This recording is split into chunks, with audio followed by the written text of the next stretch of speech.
Alors nous, notre approche des finances locales, c'est qu'il faut moderniser cette approche. Moderniser la façon dont sont gérées, les finances locales.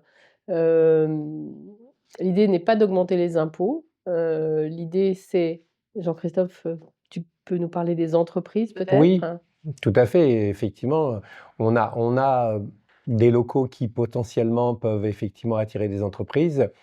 Il faut simplement qu'on puisse, un petit peu être force de proposition et les faire venir.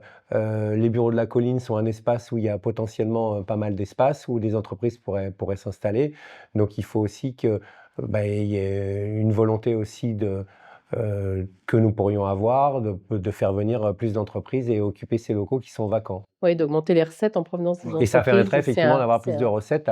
c'est un La CFE, on se rend compte qu'effectivement, on a très peu de ressources à ce niveau-là et en faisant venir plus d'entreprises, on aurait d'avoir plus de capacité de financement. Mais pour développer les recettes commerciales, il y a quand même un levier municipal qui est quand même assez important, c'est le droit de préemption, où là, typiquement, ça peut être utilisé dans pas mal de locaux commerciaux qui sont complètement vides aujourd'hui, hein, pour essayer de développer justement un petit peu une offre commerciale un petit peu plus importante. Moi, je le vois à Bérengère, où typiquement, on a des cellules commerciales qui sont complètement vides, Oui. il n'y a absolument rien, il n'y a pas de vie, il n'y a rien, on revient sur le côté plus vivant, mais pour développer des recettes, il faut aussi avoir une volonté certaine, qu'aujourd'hui la municipalité n'a pas, pour après faire des plans d'investissement, on en parlera peut-être après, où là, on peut solliciter en effet les habitants pour participer à ça, mais d'abord, les recettes commerciales, c'est quelque chose aujourd'hui qu'on peut utiliser.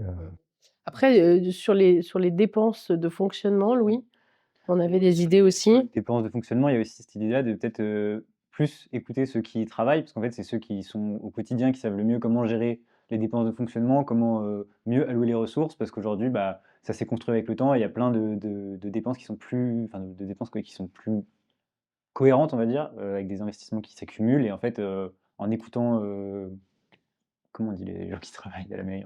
Les agents Voilà, municipaux. en écoutant les agents municipaux, on pourra avoir, déjà, beaucoup d'idées de petits changements, mais qui mis bout à bout, font beaucoup de bien aux finances de la ville. C'est vrai que les associés à la recherche d'économies de fonctionnement, c'est eux qui sont aux premières loges pour savoir, où est-ce qu'il y a de la marge et où est-ce qu'effectivement il y a des choses qui se sont sédentarisées, des dépenses et qu'on pourrait nettoyer.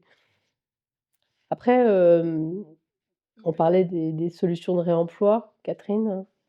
Oui, il y a des investissements qui ont pu être faits, par le passé, pour, je sais pas moi, des bâtiments ou autres et qu'on pourrait, réutiliser, dans avec, d'autres fins, qui seraient mis à jour, portés plus vers l'avenir. Hem et ça s'applique à tous les investissements qui ont pu être faits. Oui, On n'est pas obligé de tout partir de zéro. Rebétoniser. Mmh. Tout à fait. Alors ça, il y a des structures et des on va dire au niveau des bâtiments, des bureaux d'études qui sont spécialisés et qui peuvent effectivement, orienter et aider pour, faire le choix entre démolir un bâtiment ou rénover. Il y a quelquefois des situations où on se rend compte que des fois, ça coûte beaucoup plus cher de rénover, c'est beaucoup plus simple de construire avec des matériaux, bois ou des choses qui sont plus, effectivement dans une optique de développement durable que de continuer effectivement à construire avec, du béton. Et c'était un petit peu des sujets qui m'avaient surpris, c'est-à-dire que quand on a refait le marché, finalement, on a utilisé un peu de bois, mais c'est plus de l'habillage et on a refait une toiture en béton. Et on peut se poser la question en disant: «Est-ce que c'était le matériau le plus adapté?» Alors effectivement, on a fait un toit, là-dessus qui était un toit végétalisé, mais je suis pas sûr que, actuellement le béton soit le matériau, le mieux pour le développement durable. Voilà, donc c'est effectivement une réflexion qu'on peut avoir sur les futurs, projets, à ce niveau-là. Ça fait partie du sujet développement durable. Et puis dans la gestion des finances locales, il y a aussi, l'association des habitants sur les décisions d'investissement. Et donc on proposait, des votations citoyennes en fait, de faire voter les gens, non pas, pour acheter une boîte de crayons couleur, mais, pour les grandes dépenses ou pour les grands plans, Oui. enfin pour la dette, et pour les grands plans d'investissement.